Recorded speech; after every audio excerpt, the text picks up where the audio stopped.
The Great Hall of the Galactic Council had never seen such panic. Beings from 1,000 worlds filled the massive chamber, their voices creating a noise that hurt the ears. Some had tentacles that moved wildly as they spoke.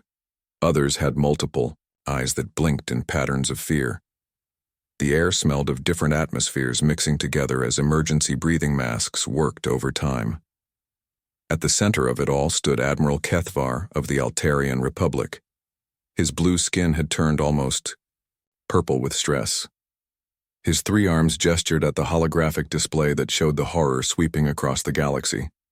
Red dots marked dead worlds. Yellow dots showed worlds under attack. The green dots that meant safe worlds were getting fewer each day.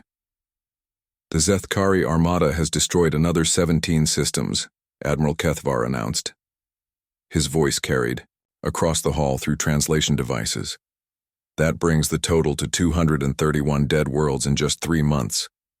A collective gasp rose from the assembled beings. The reptilian Vextai delegates hissed in their language. The crystal-like Shalnari rang like broken bells. Even the normally calm tree people of Yggdrasil swayed their branches in distress. "How many ships do they have now?"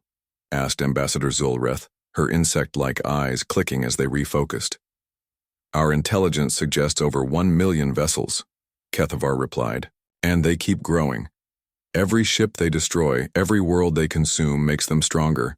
Their biotechnology adapts and learns from everything we throw at them." The hall erupted in panicked chatter again. 1 million ships was beyond anything the galaxy had ever seen. The largest fleet in recorded history had been the Great War Armada of 50,000 ships, and that had taken 300 years to build.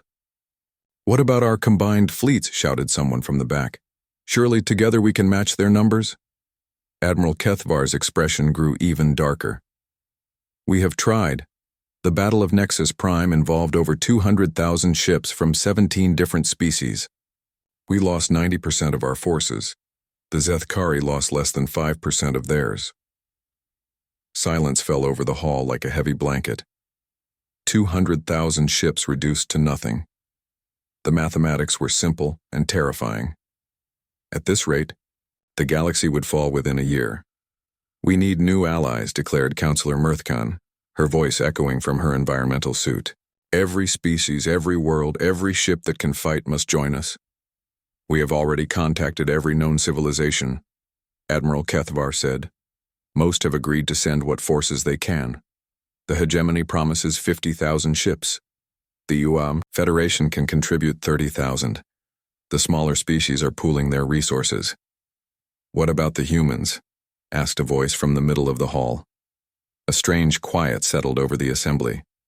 Humanity was still new to the galactic community. They had only made contact 50 years ago, and their technology seemed primitive compared to most species.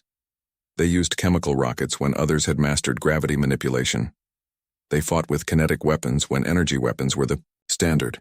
"The humans," Admiral Kethvar paused, checking his data pad. "Yes, we sent an envoy to Earth 3 days ago. Ambassador Felshaw should have their response by now." As if summoned by his words, Ambassador Felshaw entered the hall. The tall, elegant being moved with obvious distress. Her usually perfect, silver robes were wrinkled and her antenna drooped with what looked like confusion or disappointment. "Ambassador," Admiral Kethvar called out, "what news from Earth? How many ships can humanity provide?" Ambassador Felshaw reached the center of the hall and activated her communication device.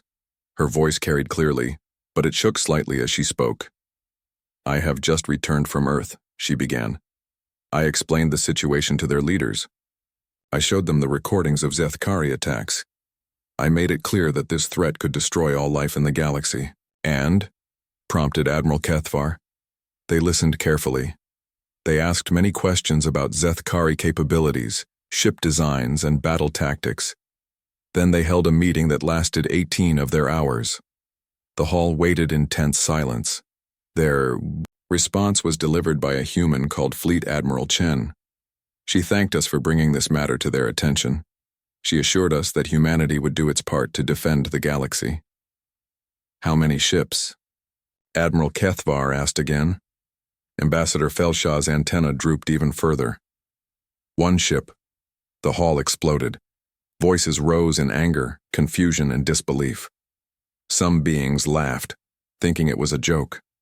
Others cursed in languages that translation devices refused to process.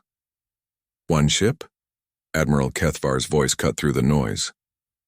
Did you explain that the Zethkari have 1 million vessels?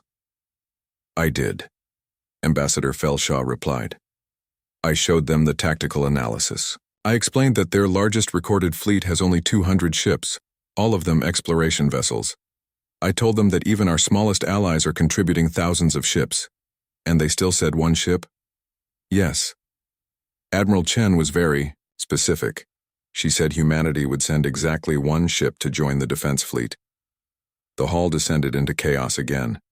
Representatives stood and shouted.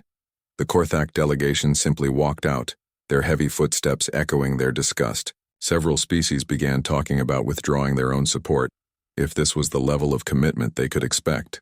This is an insult, roared General Thexmore, his multiple mouths speaking in unison. We face extinction, and the humans send 1 ship? Are they cowards or fools? Perhaps they misunderstood, suggested Counselor Yithran. Their language is still new to our translation systems. Maybe they think we asked for 1 ship type, not 1 total ship.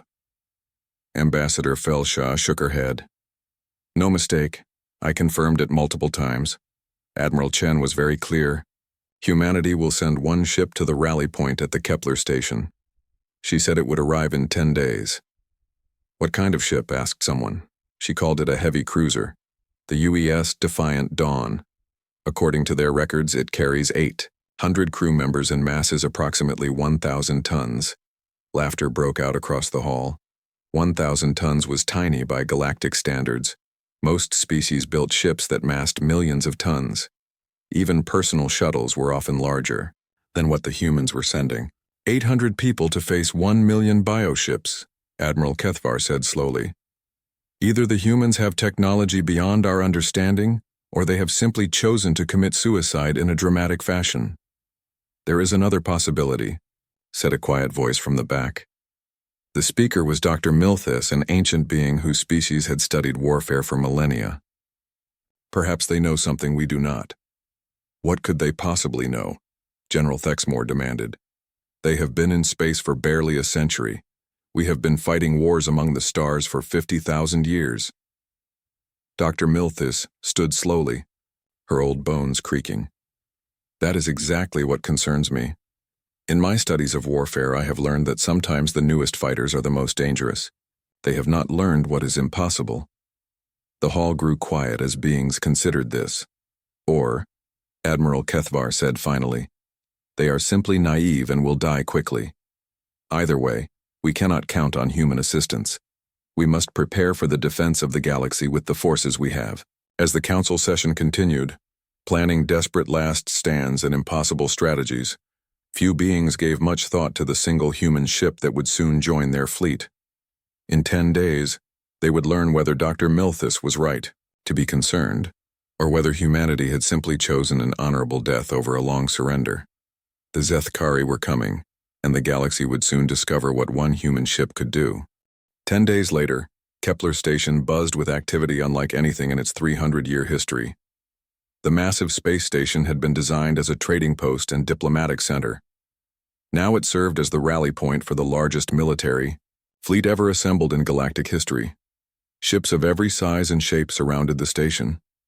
The elegant crystal vessels of the Shalnari caught starlight and threw it back in rainbow patterns. Massive Korthak dreadnoughts hung in space like metal mountains, their dark hulls bristling with weapon emplacements. The bioships of the Yunthar pulsed with soft light as they grew new armor plating in preparation for battle. Over 400,000 ships had answered the call. It was magnificent and terrible at the same time. Every species had sent their best, their strongest, their most advanced vessels of war. Admiral Kethvar stood in the station's command center, watching the displays that tracked every ship in the fleet. His tactical officers moved between holographic displays, coordinating supply lines and battle formations. The logistics alone were staggering. Different species needed different atmospheres, different fuel types, different spare parts. Admiral, called Lieutenant Zextal from the sensor station. We have a new contact approaching. Single vessel, mass approximately 1,000 tons. Admiral Kethavar felt his heart sink. He had hoped, despite everything, that the humans would reconsider and send more ships. Or perhaps that their single ship would be larger than reported. But no, here came humanity's contribution to the defense of the galaxy. One small ship. "Put it on the main display," he ordered. The screen flickered and showed a ship that looked almost primitive compared to the vessels around it. The UES Defiant Dawn was a simple design, basically a long metal tube with engine bells at one end, and what looked like cargo bays along its length. Its hull was dark gray metal with no decorative elements, no artistic curves, no impressive energy fields. It looked like something a child might build from spare metal parts.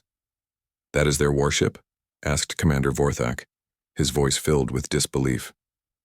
"It looks like a cargo hauler." "Scans show minimal shielding," reported Lieutenant Zextal. "No energy weapons detected, no exotic matter drive. The propulsion system appears to be basic fusion rockets." Admiral Kethavar studied the human ship more carefully. Along its hull, he could see large cylindrical structures that ran almost the entire length of the vessel. They looked like oversized torpedo tubes, but they were far too big for any conventional weapon. "What are those large structures?" he asked. "Unknown, sir. The humans are transmitting a request for docking permission. They identify themselves as Captain Sarah Chen, commanding the UES Defiant Dawn, grant docking permission, and have Captain Chen report to the command center for the fleet briefing." An hour later, Captain Sarah Chen entered the command center, and Admiral Kethavar got his first look at a human in person. She was smaller than most species, with only 2 arms and 2 eyes. Her skin was brown, and her black hair was pulled back in a simple style. She wore a blue uniform that looked practical, rather than impressive. What struck Admiral Kethavar most was her calm demeanor. Every other captain who had arrived had shown some level of anxiety or excitement. The magnitude of the threat they faced was enough to unnerve even the most experienced warriors. But Captain Chen looked like she was attending a routine meeting. "Captain Chen," Admiral Kethavar greeted her. "Welcome to the fleet. I admit we were expecting more ships from humanity." "One ship is all we need," Captain Chen replied simply. Her voice was steady and confident. "Where would you like us in the battle formation?" Commander Vorthak stepped forward, his multiple eyes focusing on the human. "Captain, perhaps you do not understand the scale of what we face. The Zethkari have over 1 million ships. Each of their vessels is larger than your entire ship." "I understand perfectly," Captain Chen said. "We have studied all the tactical data you provided. The Zethkari are indeed formidable. Then why did humanity send only 1 ship?" Admiral Kethavar asked. He tried to keep the frustration out of his voice. Captain Chen smiled slightly. "Because 1 ship is sufficient for our purpose." The command center fell silent. Several officers exchanged glances that clearly said they thought the human was either insane or suffering from a translation error. "Captain," Dr. Milthus spoke from her position near the tactical displays. The ancient being had arrived on the station that morning to observe the battle preparations. "Your ship appears to carry no energy weapons, no shield generators, no gravity manipulators. How do you plan to fight bioships that can regenerate faster than conventional weapons can damage them?" "We use kinetic weapons," Captain Chen replied. Commander Vorthak laughed, a sound like grinding metal. "Kinetic weapons? Captain, we abandoned such primitive technology thousands of years ago.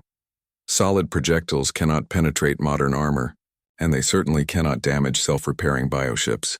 "Depends on the projectile," Captain Chen said, "and the velocity." Lieutenant Zextal pulled up the tactical analysis of the human ship. "Captain Chen, our scans show your weapons fire solid metal rods. Even at maximum chemical velocity, such weapons would bounce off Zethkari bioarmor." "We do not use chemical velocity," Captain Chen said. Her smile grew slightly wider. Admiral Kethavar felt a chill run down his spine. Something in the human's tone suggested there was more to this than they were revealing. "What velocity do you achieve?" he asked.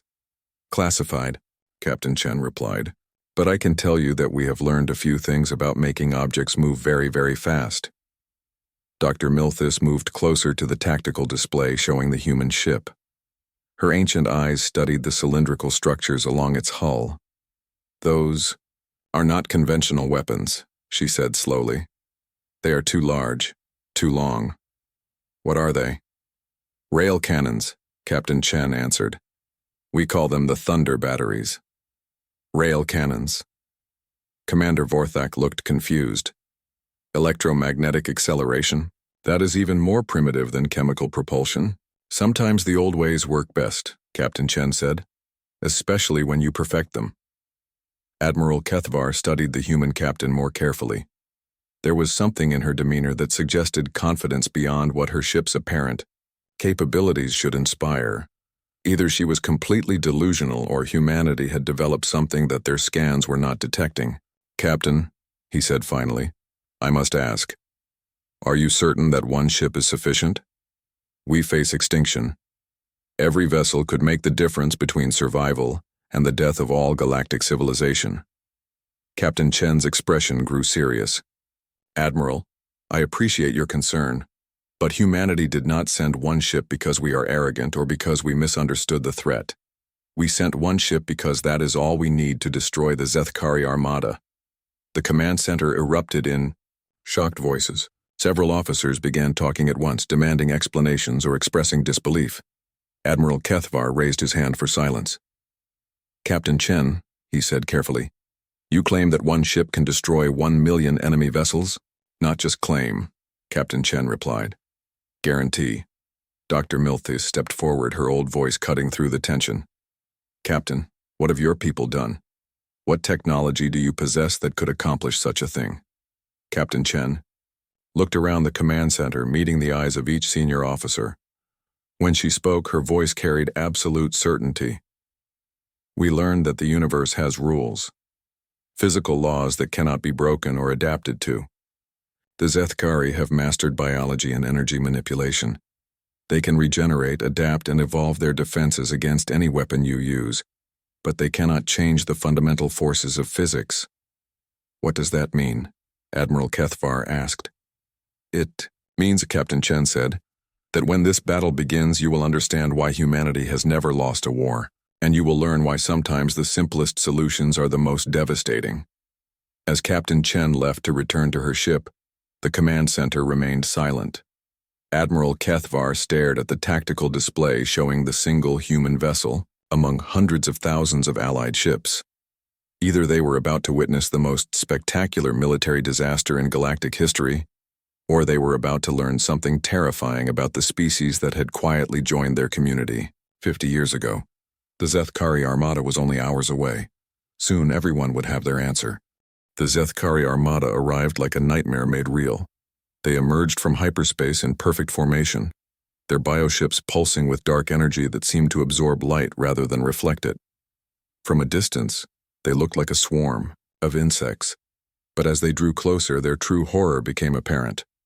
Each ship was a living thing, grown rather than built, with hulls that rippled like muscle and weapon ports that opened and closed like breathing mouths. Admiral Kethvar watched from Kepler Station's command center as his sensors struggled to count the enemy fleet. The numbers kept climbing: 800,000, 900,000, over 1 million confirmed contacts. Each Zethkari vessel was at least 10 times larger than the average Allied ship, and many were the size of small moons. "Mother of stars," whispered Lieutenant Zextal. "How did they build so many?" "They did not build them," Dr. Milthis said grimly. "They grew them. Every world they consume provides biological matter for new ships. Every ship they destroy gets recycled into their fleet." The Allied fleet moved into defensive formation. 400,000 ships from dozens of species spread across space in carefully planned battle lines. The crystal ships of the Shalnari took position in the center, their energy weapons charging with brilliant light. The massive Korthak dreadnoughts formed the backbone of the formation, their armor thick enough to stop small asteroids. Bioships of allied species moved to support positions, their living hulls already adapting to expected attack patterns. Fighter squadrons launched from carrier vessels, filling space with thousands of small fast ships designed to overwhelm enemy defenses. At the edge of the formation, almost forgotten, hung the single human ship. UES Defiant Dawn, Admiral Kethvar, called over the communication channel. You are outside the defensive perimeter. Please move to your assigned position behind the main battle line. Captain Chen's voice came back steady and calm. Negative, Admiral. We are exactly where we need to be. Captain, you are exposed to the entire enemy fleet. Move to safety immediately. Respectfully decline, Admiral. We have work to do. Admiral Kethvar felt his anxiety spike. The human ship was positioned almost directly between the two fleets, as if Captain Chen intended to engage the entire Zethkari armada single-handedly. The Zethkari fleet finished its deployment and began to advance. As they moved, the bioships began to change. Weapon ports opened along their hulls like flowering buds. Tentacles extended from their sides, bristling with smaller weapons and defensive systems. Some ships split apart and reformed into new configurations, adapting their shape for optimal combat effectiveness. All ships, prepare for engagement, Admiral Kethvar ordered. Remember, concentrate fire on single targets. Do not let them adapt to your weapons. The first exchange of fire lit up space like a festival of destruction. Allied ships opened with their most powerful weapons, particle beams that could cut through small planets, gravity cannons that warped space itself, antimatter torpedoes that exploded with the force of small suns. For a moment, it looked like the battle might go well. Dozens of Zethkari ships took heavy damage, their biohulls torn open by the concentrated firepower. Several smaller vessels were destroyed outright, their biological matter scattering into space. Then the adaptation began. The Zethkari ships that had taken damage started to heal. Wounds closed, armor regrew, and new defensive configurations emerged. Worse, the undamaged ships began to modify themselves based on what they had learned from watching their comrades take hits. Energy shields appeared that deflected particle beams. Armor plates shifted to angles that caused gravity weapons to slide off harmlessly. Within minutes, weapons that had been devastating became almost useless. The Zethkari returned fire with their own terrible arsenal, bioenergy beams that ate, through metal like acid, living missiles that actively hunted their targets, and spore clouds that began consuming any ship they touched. The Allied fleet started taking horrific casualties. A Shalinari crystal ship cracked apart like glass under concentrated fire. A Korthak dreadnought, pride of their fleet, was swarmed by living missiles that burrowed through its armor and exploded from within. All ships rotate weapon frequencies, Admiral Kethvar ordered desperately. Do not let them adapt to your fire patterns. But it was too late. The Zethkari had seen enough. Their adaptation was complete. Allied weapons that had once caused significant damage now barely scratched the bioarmor. Meanwhile, Zethkari weapons grew more effective with each shot as they learned the weak points of every Allied ship design. Admiral, Commander Vorthak reported, his voice strained. We have lost over 30,000 ships in the first 10 minutes. The Hegemony battle group has been completely destroyed. The Federation fleet is requesting permission to withdraw. Admiral, Kethvar watched his carefully planned battle dissolve into chaos. Ships broke formation as captains tried desperately to find weapons or tactics that might work. Some vessels rammed Zethkari ships in suicide attacks that barely dented the bioarmor. Others tried to retreat only to be hunted down by faster enemy vessels. UES Defiant Dawn, he called desperately. Captain Chen, you need to withdraw immediately. Your position is completely untenable. Captain Chen's response was maddeningly calm. Negative, Admiral. We are still gathering data. Gathering data? Admiral Kethvar almost screamed. Captain, they will kill you. Actually, Captain Chen said, they are ignoring us completely. Admiral Kethvar checked his tactical display and realized with shock that she was right. The Zethkari fleet was flowing around the human ship like water around a stone. Massive bioships passed within kilometers of the Defiant Dawn without firing a single shot. Why are they not attacking you, he asked. We pose no apparent threat, Captain Chen replied. Our ship is small, our weapons look primitive, and we have not fired a shot. They are prioritizing targets that can actually hurt them. Then retreat. While you can? Not yet. We need to see their full capabilities before we engage. Admiral Kethavar wanted to order the human to fall back, but he had no authority over alien ships. He could only watch as the battle continued to deteriorate around the single calm human vessel. More Allied ships died. The biofleet adapted to every new tactic, every desperate strategy. Zethkari vessels that had been damaged early in the battle were now completely immune to the same weapons. Their adaptation was so complete that some Allied ships could fire directly at bioarmor without causing any damage at all. "Admiral," Lieutenant Zextal reported, "we are down to 200,000 functional ships. At this rate, the fleet will be destroyed within the hour." The Zethkari seemed to sense victory approaching. Their bioships began moving more aggressively, surrounding Allied formations and cutting off retreat routes. Some of the larger biovessels started extending feeding tentacles toward damaged ships, preparing to consume them and add their mass to the Zethkari fleet. "UES Defiant Dawn," Admiral Kethavar called one last time. "Captain Chen, please withdraw. Do not let your ship and crew die for nothing." Captain Chen's voice came back different this time. The casual calm was gone, replaced by something harder, more focused. It was the voice of a predator that had finished stalking its prey. "Admiral," she said, "please order all Allied ships to move at least 50 kilometers away from any Zethkari vessel." "What? Why?" "Because," Captain Chen said, and Admiral Kethavar could hear the sound of weapon systems powering up in the background. "We have seen enough. All Thunder batteries prepare to fire. Target solutions locked. Project Thunderstrike is authorized." Admiral Kethavar felt a chill run through his entire body. Something in Captain Chen's tone suggested that the battle was about to change in ways he could not imagine. "All ships," he ordered, his voice shaking slightly, "move away from enemy vessels immediately. Maximum distance." As Allied ships began to pull back, the Zethkari seemed to sense that something was wrong. Bioships that had been ignoring the human vessel suddenly turned toward it, weapon ports opening like hungry mouths. They were too late.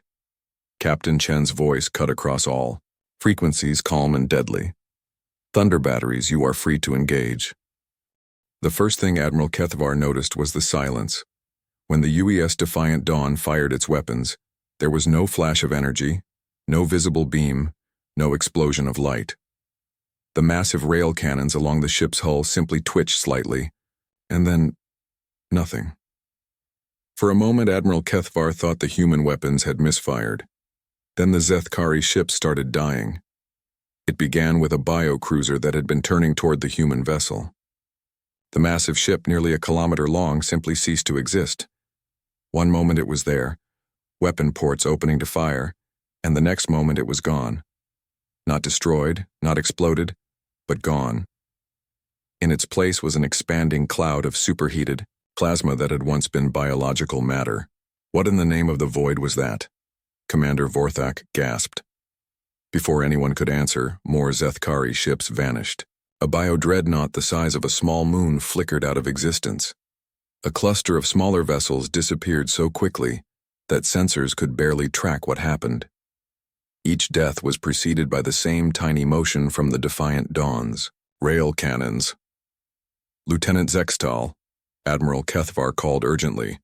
"What are your sensors reading?" I am not sure, sir," the young officer replied, his voice shaking.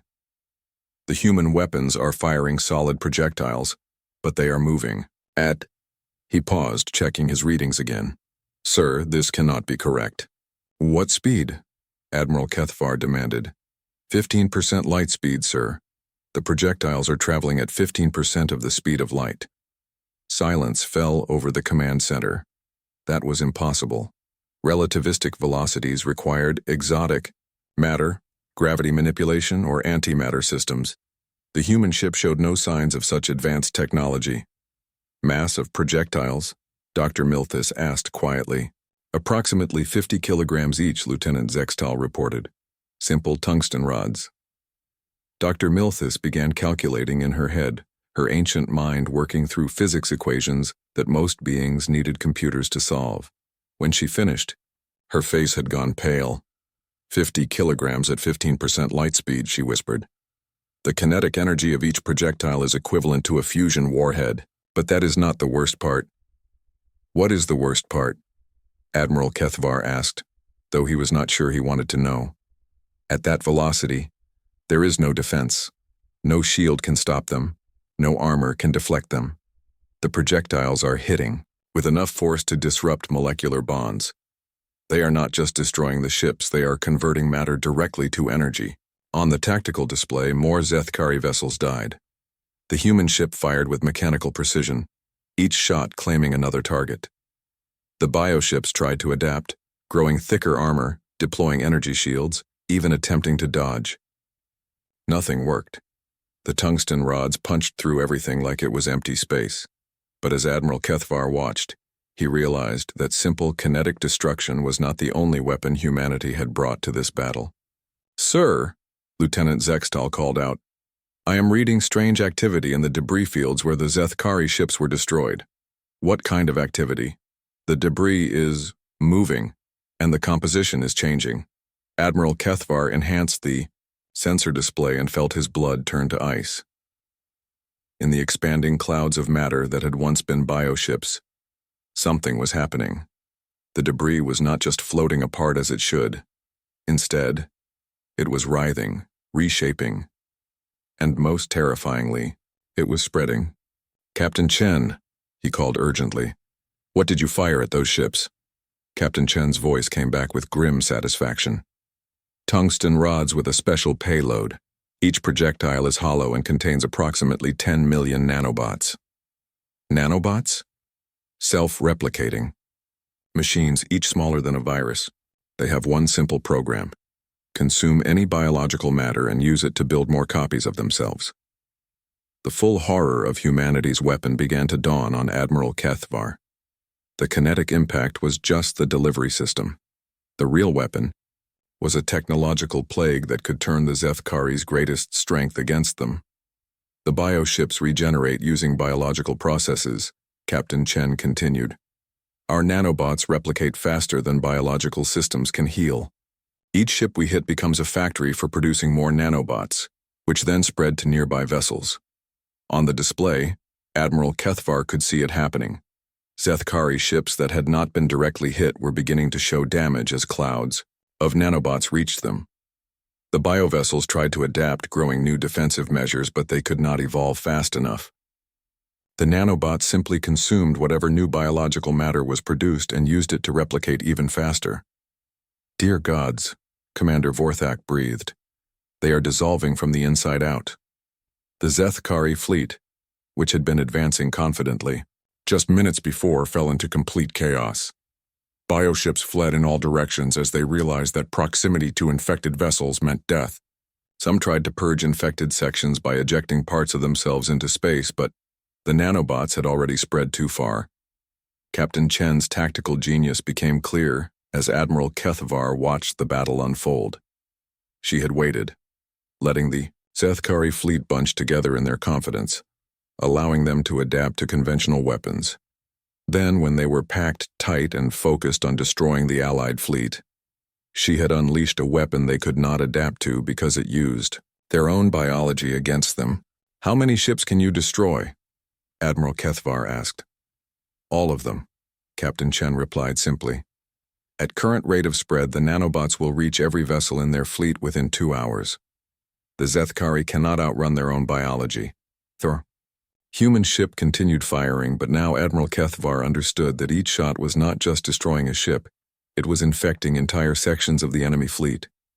The Defiant Dawn was not fighting a battle, it was conducting an execution. "Captain," Dr. Milthis called over the communication channel. "Your nanobots, can they be stopped?" "They are programmed to self-destruct after consuming all available biological matter," Captain Chen replied. "They will not spread beyond the Zethkari fleet." "And how do you control weapons like this? How do you ensure they do not turn on your own allies?" Captain Chen's voice carried a note of something that might have been dark humor. "Doctor, why do you think humanity uses metal ships instead of bioships? Why do you think we never developed biological technology like other species?" The implication hit the command center like a physical blow. Humanity had not chosen primitive technology because they could not develop better. They had chosen it because they had already developed something so terrible that they dared not use biological systems themselves. How long have your people possessed this technology? Dr. Milthus asked quietly. 30 years, Captain Chen replied. It was developed during a war between human nations. We called it Project Thunderstrike. It was so effective that both sides agreed to ban its use against each other. But we kept it, just in case we ever faced something that could not be reasoned with. Admiral Kethavar watched as the mighty Zethkari Armada, terror of the galaxy, dissolved before his eyes. Ships that had seemed invincible were reduced to clouds of gray dust. Biovessels that could adapt to any energy weapon found themselves defenseless against a technology that turned their greatest strength into their ultimate weakness. Captain Chen, he said finally, why did you wait so long to fire? Why did you let so many of our ships die first? Captain Chen's response was cold and practical. Because we needed to see their full capabilities. We needed to know how fast they adapt, how they communicate, how they coordinate their defenses. This information will be crucial if we ever face something like them again. The human had used the entire Allied fleet as bait, letting thousands of ships die to gather intelligence. It was ruthless, calculating, and terrifyingly effective as the last Zethkari bioships dissolved into nanobots. Admiral Kethvar realized that the galaxy had just learned something important about humanity. They were not the primitive, peaceful species they appeared to be. They were apex predators who had disguised themselves as harmless neighbors. The question now was, what else were they hiding? 3 hours after the UES Defiant Dawn had opened fire, the Zethkari Armada was completely gone. Where once 1 million bioships had filled space with their dark presence, now there was only empty void and slowly dispersing clouds of gray dust. The nanobots had done their work with terrifying efficiency, consuming every trace of biological matter, and then self-destructing as programmed. Admiral Kethvar stood in Kepler Station's command center, staring at sensor readings that his mind could barely process. In the space of a few hours, the greatest threat the galaxy had ever known had been reduced to nothing by a single human ship that looked like a cargo hauler. Final casualty report, he requested quietly. Lieutenant Zextal's voice shook as he read the numbers. Allied losses, 47,000 ships destroyed, 23,000 ships damaged. Total crew casualties, approximately 15 million beings. Admiral Kethvar closed his eyes. 15 million dead. Entire species had lost significant portions of their fleets. The flower of galactic civilization had been cut down while humanity watched and gathered data. Zethkari losses? He asked, though he already knew the answer. Total. 1,037,000 vessels destroyed. No survivors detected. Dr. Milthus moved slowly to the communication station. The ancient being looked older than her thousands of years as she activated the channel to the human ship. Captain Chen, she called. This is Dr. Milthus. I request permission to speak with you. Granted, Doctor. What can I do for you? You could have ended this battle in the first minute. You could have fired immediately when the Zethkari arrived. Why did you wait? Why did you let so many die? Captain Chen's response came without hesitation or apology. Because we needed intelligence. The Zethkari were completely unknown to us. We needed to understand their capabilities, their adaptation patterns, their communication methods, and their tactical doctrine. So you used our fleets as test subjects, Admiral Kethavar said, his voice hard with anger. We used your fleets as an intelligence-gathering opportunity. Captain Chen corrected. The data we collected today will be invaluable if we ever encounter similar threats. We now know the limits of bioship adaptation, the speed of their evolution, and the effectiveness of our countermeasures. Commander Vorthak stepped forward, his multiple mouths speaking in unison. You speak as if this was a scientific experiment rather than a battle for survival. From our perspective, it was both, Captain Chen replied. We knew we could destroy the Zethkari fleet from the moment we saw them. But knowledge has value beyond immediate victory. The cold pragmatism in her voice sent chills through everyone in the command center. The humans had known they could win from the beginning, but they had chosen to gather data while their allies died. "Captain," Dr. Miltis said carefully, "your weapons technology is beyond anything we have seen. How long has humanity possessed such capabilities?" "Project Thunderstrike was completed 30 years ago," Captain Chen answered. "The rail cannons are newer, about 20 years old. We have been refining both technologies since then." "And in all that time, you never mentioned these capabilities to the Galactic Council?" "Why would we? We joined the galactic community to trade and share knowledge, not to advertise our military capabilities. Most species we met seemed more advanced than us in peaceful technologies. We saw no reason to discuss weapons." Admiral Kethvar felt a growing unease. If humanity had possessed such devastating weapons for decades, what else were they hiding? "Captain Chen," he said, "I need to ask directly. Are there other human weapon systems that the galaxy should know about?" A long pause followed before Captain Chen responded. "Admiral, humans have been fighting wars for our entire recorded history. In the last century alone, we developed weapons capable of sterilizing our entire planet. The technologies we used today are not our most advanced systems. They are simply the ones appropriate for this particular threat." The implications of her words settled over the command center like a heavy blanket. The weapon that had effortlessly destroyed the Zethkari armada was not humanity's best. It was just what they had chosen to bring. "What are your most advanced weapons?" Dr. Miltes asked quietly. "Classified," Captain Chen replied. "But I will say this. Project Thunderstrike was designed to fight biological threats. We have other projects designed for different types of enemies." Lieutenant Zextal looked up from his sensor station. "Captain Chen, we are detecting several more human ships approaching. They were not part of the original battle plan." Admiral Kethvar's anxiety spiked.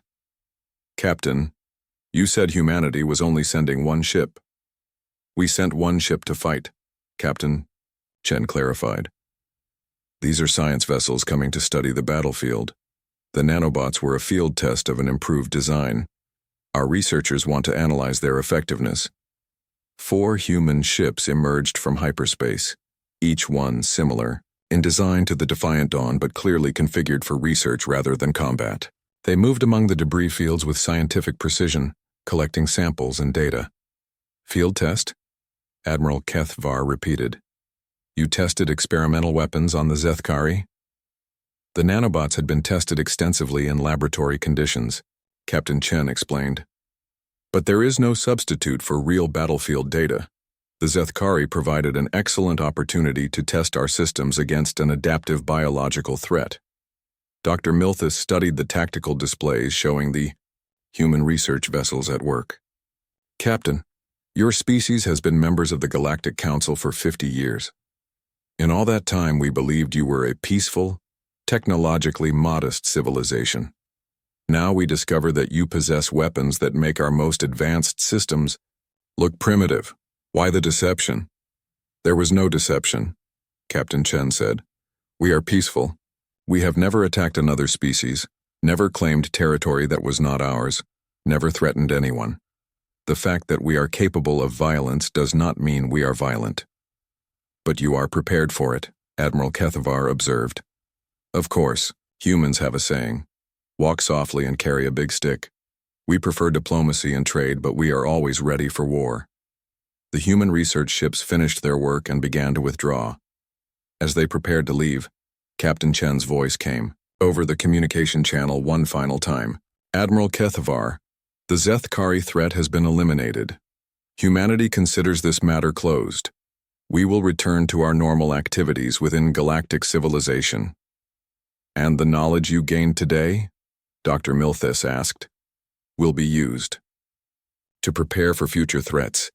The galaxy is a dangerous place, Doctor. Today it became slightly safer, as the human ships jumped to hyperspace, leaving the Allied fleet alone among the debris fields. Admiral Kethvar realized that everything had changed. The galactic balance of power had just shifted in ways that no one fully understood. "Admiral," Commander Vorthak said quietly, "what do we do now? How do we return to normal relations with a species that could destroy us all with a single ship?" Admiral Kethvar looked at the empty space where the Zethkari armada had been destroyed. Then he looked at the Allied fleet. 47,000. Ships reduced to wreckage in hours while humanity watched and took notes. "We do exactly what we did before," he said finally. "We trade with them, we share knowledge with them, and we treat them as valued members of the galactic community. But now we know what they really are," Dr. Milthis added. "Yes," Admiral Kethvar agreed. "Now we know that humanity has been playing a much longer game than any of us realized. They joined our community not as supplicants seeking advanced technology, but as apex predators choosing to be civilized." The fleet began its journey home, carrying news that would transform galactic civilization. Humanity was no longer the quaint, primitive species that built simple metal ships and used kinetic weapons. They were the civilization that had ended the Zethkari threat in a single afternoon while treating it as a science experiment. In the days that followed, every major government would quietly begin studying human culture, technology, and military doctrine. Trade agreements would be renewed with new urgency. Diplomatic protocols would be revised to account for the fact that the small, unassuming human ships that visited their ports were built by a species that considered relativistic kinetic weapons and self-replicating nanobots to be basic military equipment. The galaxy had learned a valuable lesson. Never underestimate a species that considers the complete annihilation of a million-ship armada to be a routine training exercise. Humanity would continue to be peaceful neighbors, reliable trading partners, and valued members of the galactic community. But everyone now understood that this was a choice, not a necessity. Behind their simple metal ships and primitive-looking technology lay the most dangerous military force the galaxy had ever encountered. And somewhere in human space, other projects with names like Thunderstrike waited in the darkness, ready for threats that had not yet emerged. The galaxy wondered what other capabilities humanity was quietly perfecting, and hoped fervently that they would never need to find out.